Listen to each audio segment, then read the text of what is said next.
Hello po mga kapraps. Pupuntahan natin ngayon ng isang property na for sale dito po sa bayan ng Magdalena, Laguna. Ito po yung barangay road na ang direksyon po nito ay papunta po sa town proper ng Magdalena. Dito po may mga palayan po dito. Dito sa may kalsada mga kapraps.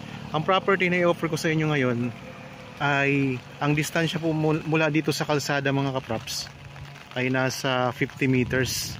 Tapos ito naman pong direksyon na ito ay papunta po ito sa town proper ng Mahayhay.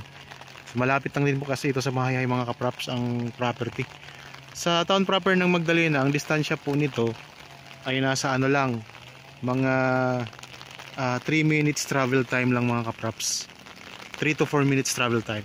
Kasi ito yung right of way. Meron na kasi itong right of way papasok sa property. Okay, mula po dito sa kalsada mga kapraps, sabi ko 50 meters ang distansya. Tara, puntahan na po natin. Pwede na rin po ditong ipasok ang sasakyan kasi malawak din naman po ang right of way nito. So hindi pa nga lang po siya talaga sementado. So ngayon mga kapraps, medyo maulan tayo kasi may bagyo. Kaya nakapayong po tayo mga kapraps. So tuloy-tuloy lang ako sa pagpapakita sa inyo ng mga property magaganda. Para kung sakaling magustuhan kayo, dito na kayo makabili sa amin. Ang property na pupuntahan natin, ang sukat po ay 2,213 square meters. So small farmland lang siya. Ito yung mga katabi din, no? Yan, mga farmland din po yan mga kapraps. Tapos dito sa kabila merong kubo. Ito yung right of way dinadaanan natin.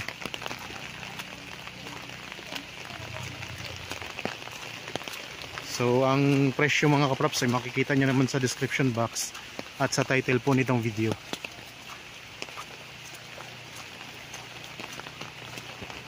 Malinis ng lupa nito. Ito ay titled property. Yan, ito na mga kapraps ang property. Itong malinis na ito. Yan, ito na yung property. So ito yung boundary niya. Ito yung boundary. Diyan sa may kubo na yun na maliit. Tapos ito na po. Yan, malinis ang lupa ng property. Yan, daming mga tanim na mga lansones. Anong mga variant po ito? Anong lahi po itong lansones? Mga longkong. Yan, may mga longkong mga kapraps na variant ng mga lansones. Maraming mga lansones, oh. May mga puno din ng niyog, may mga rambutan. Tapos titingnan po natin, patag na patag ang lupa. Yan ang boundary niya. Yan mga kapraps ng boundary. Tingnan nyo, ang ganda ng property.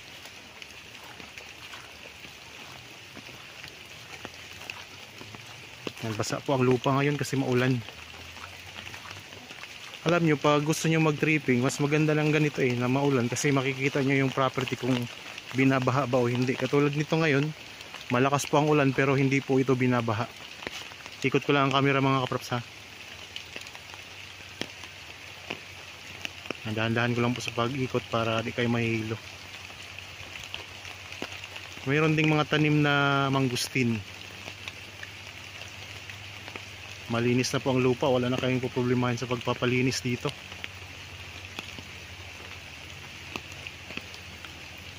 Puro lansones yung mga kapraps, ang dami. May mga niyog, meron ding mga rambutan. Magandang property ito. So pwede kayong magtayo dito niya yung rest house. Tapos pwede kayong magtanim-tanim. Pwedeng mga kapraps, retirement po ninyo. Tara, ikutin pa natin. Tingnan natin yung pinaka-boundary. Kasi ang pinaka-boundary pala nito mga kapraps ay palayan. So tingnan natin, ha. So tingnan nyo po, maulan talaga. Yan, ito yung pinaka boundary, yung palayan na yan. So ang ano ng lupa, ang korte ng lupa ay square. Ayan o, itong mga, yan yung mga boundary mga kaprops yan. Yung palayan na yan, diretso po yan doon. Tapos ang bababa pa ng mga lansones dito.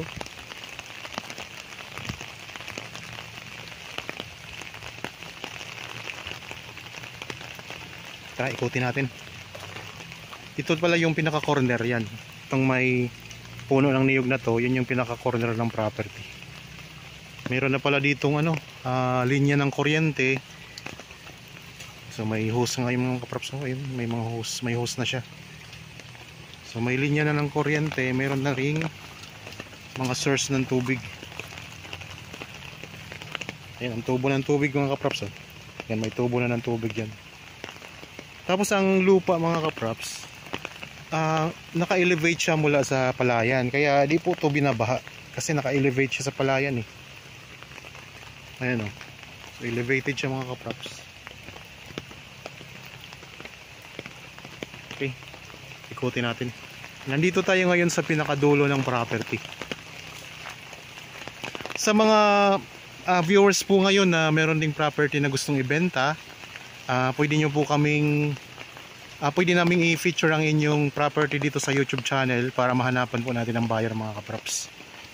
So, ito may puno ng rambutan, tapos may mga saging din sa may bandang gilid. Marami din siyang puno ng rambutan mga kaprops, pero mas marami ang lansones. So di naman mahal naman po ang lansones kaysa mga rambutan mga kaprops. Yan, meron din kalamansi.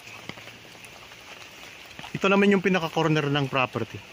Yan, hanggang dyan sa puno ng niyog na yun. Yan mga kaprops, yun yung pinaka corner ng property. Yan, mababa lang po ang niyog, tapos may mga bunga na rin. Ito mga rambutan. So ipakita ko po yung mga tanim kasi kadalasan syempre ang mga buyer po mga kaprops, nakadepende po din yan sa mga tanim na nandito sa loob ng property. At yun din po ang binabasihan minsan ng mga mga seller natin ng kanilang presyo. So di nga naman kung kayo'y magtatanim pa lamang, so matagal pa po yung mapakinabangan. Samantalang ito mga kaprops, may pakinabang na kasi ayan na ang mga tanim oh. Ang dami. Tapos dito mayroon pa kayong durian. Yan, may puno ng durian mga kaprops. May nakita tayong isang puno ng durian. Ikutin pa natin, baka may makita pa tayong ibang tanim dito. Yung mga lansones. Ang bababa pa mga kaprops. Ang bilis lang nitong anihin kung may mga bunga na to. Yan, basta itong mga hawan na to, ito yung pinaka sakop ng property. Palibot po. Square ang korte. Ito may mga bulaklak na oh. Yan, may bulaklak na itong mga lansones mga kaprops. 2,213 square meters ang kabuuang sukat nito. Yan, mayroon pala ditong ano din, santol. Ayan o mga kaprops, may santol. Ito po, yung mga puno ng santol. May mga bunga na rin. Ayan, naglaglagan ng mga bunga, sayang. Masarap yan sa sinantulan mga kaprops. Yan, mayroon ding mga niyog na mabababa pa lang. Yung mga kakatanim pa lang po. Yan, lumakas na ang ulan oh. Buti may dala tayong payong. Dito tayo ngayon sa may right side ng property mga kaprops. Nasa sulok na rin po tayo. Yun yung pinakasulok, yung may saging na yun. So yan, hawan po yan. Wala na kayong problema sa pagpapalinis. Kaya kung interested po kayo, pwede kayong magpa-schedule sa amin ng actual viewing para makita nyo ng personal itong property. Alam nyo po, itong property na ito, isa to sa pinakamaganda kong nakita na property. Kasi napakaraming tanim oh. Isa-isahin ko lang ang tanim mga kaprops ha. Napakarami po nitong mga puno ng lansones. Maraming puno ng rambutan, mga niyog. May nakita tayong durian, mayroong mangustin, mayroong mga saging, may kalamansi, may puno ng santol.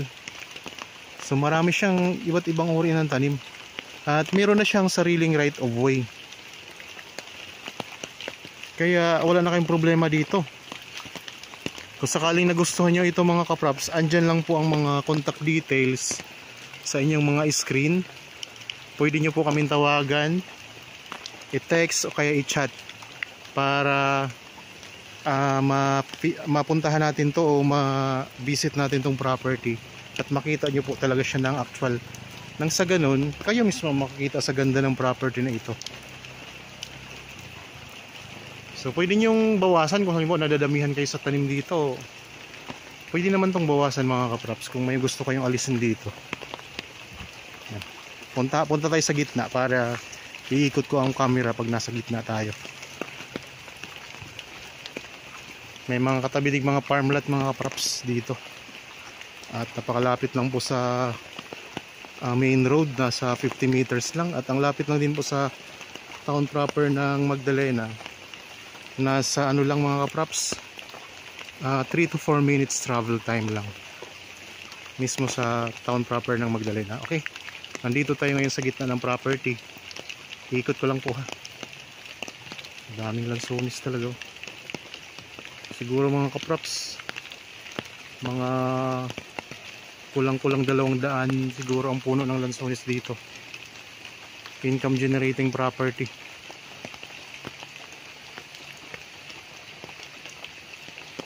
Patag na patag pa ang lupa at malinis na.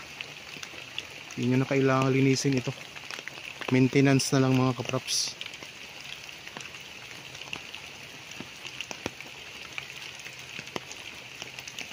So hindi binabaha, mayroon ng access ng kuryente at saka tubig. Kaya maganda talaga mga kaprops. Clean title.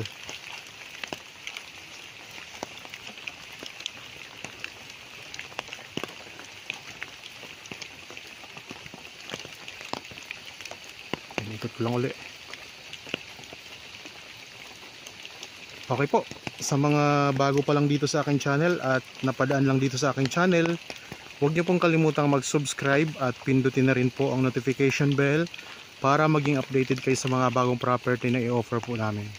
Maraming salamat po, lagi tayong mag-iingat at God bless po sa ating lahat mga kaprops.